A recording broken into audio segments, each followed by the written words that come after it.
최근 몇 년간 중국 개인들의 부채율이 폭증하면서 중국의 높은 개인 부채율은 중국의 경제와 사회가 장기적으로 안정적인 성장과 발전을 하는 데 큰 리스크가 될 것으로 보입니다. 개인 부채율이 증가한 근본 원인은 중국 주택 가격이 과도하게 높기 때문입니다.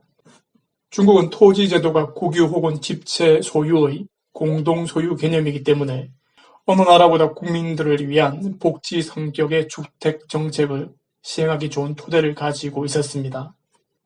하지만 중국은 지방 재정 수입의 35%가 토지 판매 수입이고 나머지 10%도 부동산 관련 세수입니다.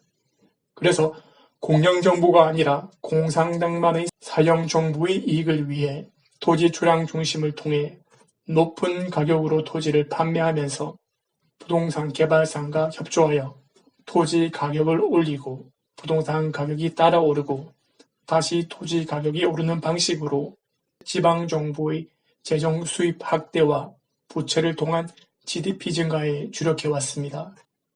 중국 개인 부채에 대한 지표를 여러 개 살펴보도록 하겠습니다.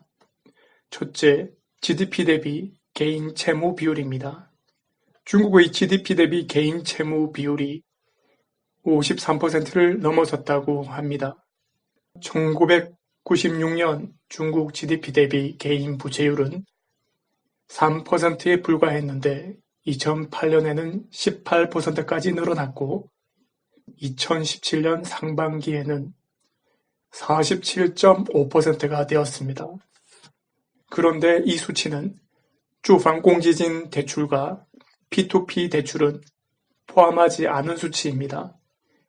만일 이 수치가 전부 통계에 포함된다면 중국의 개인 채무의 GDP 비중은 2017년 상반기에 53%를 초과하게 됩니다. 이 수치가 놀라운 것이 미국 개인의 부채 비율이 20%에서 50% 이상이 되기까지 40년 이상의 시간이 걸렸는데 중국은 10년이 걸리지 않았다는 것입니다. 거품이 지난 10년간 무서운 속도로 증가했다는 말입니다. 둘째, 가처분 소득 대비 채무 비율 지표입니다. 말 그대로 개인의 부채와 가처분 소득의 비교치로 개인의 재무 상황을 보다 직관적으로 쉽게 이해할 수 있는 지표입니다. 매달 수익이 얼마인데 나가는 돈이 얼마다 라고 하면 쉽게 이해가 되겠죠. 이 지표는 개인의 가처분 소득을 분모로 하고 개인 부채를 분자로 합니다. 개인의 가처분 소득은 소득 중 세금이나 기타 의료보험, 연금, 보험 등을 제외한 실제 소비나 저축이 가능한 금액을 말합니다. 즉, 소득 중 실제 사용 가능한 것을 지칭하는 것입니다. 2006년부터 2017년까지 중국 개인의 채무가 개인 가처분 소득에서 차지하는 비중은 18.3%에서 78.1%로 급증했습니다.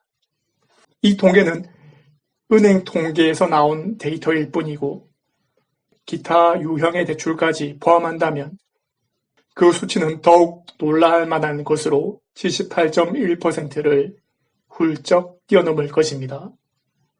위에서 말한 두 지표로 볼 때 중국 개인의 부채 상황은 이미 비정상적으로 높은 수준에 도달해 있음을 알 수 있습니다. 이렇게 개인 채무가 과도해서 수익이 있어도 쓰지 못하고 소비할 수 없어 경제 전체가 경색되고 있습니다. 그리고 주택대출 하나만으로도 개인은 숨을 쉬지 못할 상황이어서 생활의 질의 개선은 요원하고 자녀 교육의 투자도 어려운 상황입니다.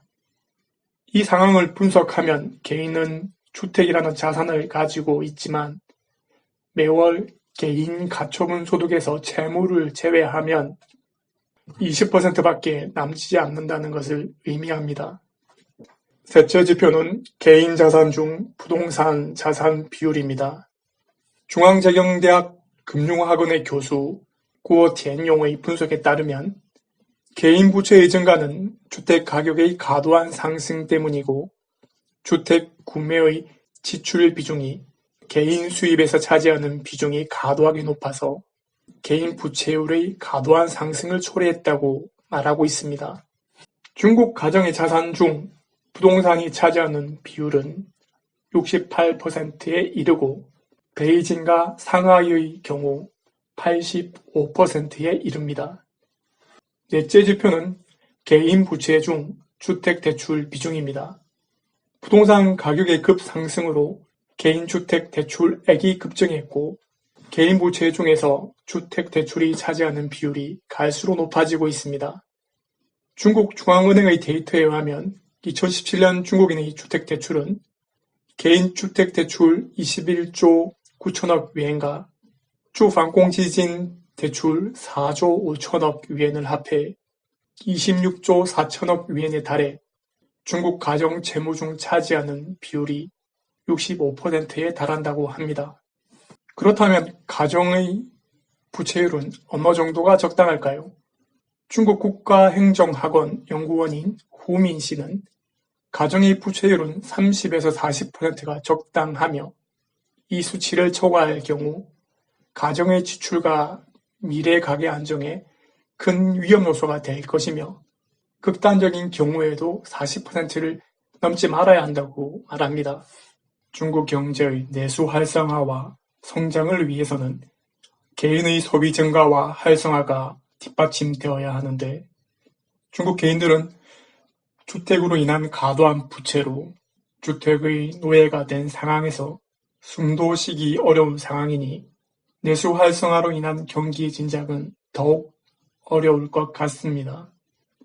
이러한 구조적인 문제를 풀기 위해서는 공산당이 물러나야 가능한데 불가능한 얘기지요.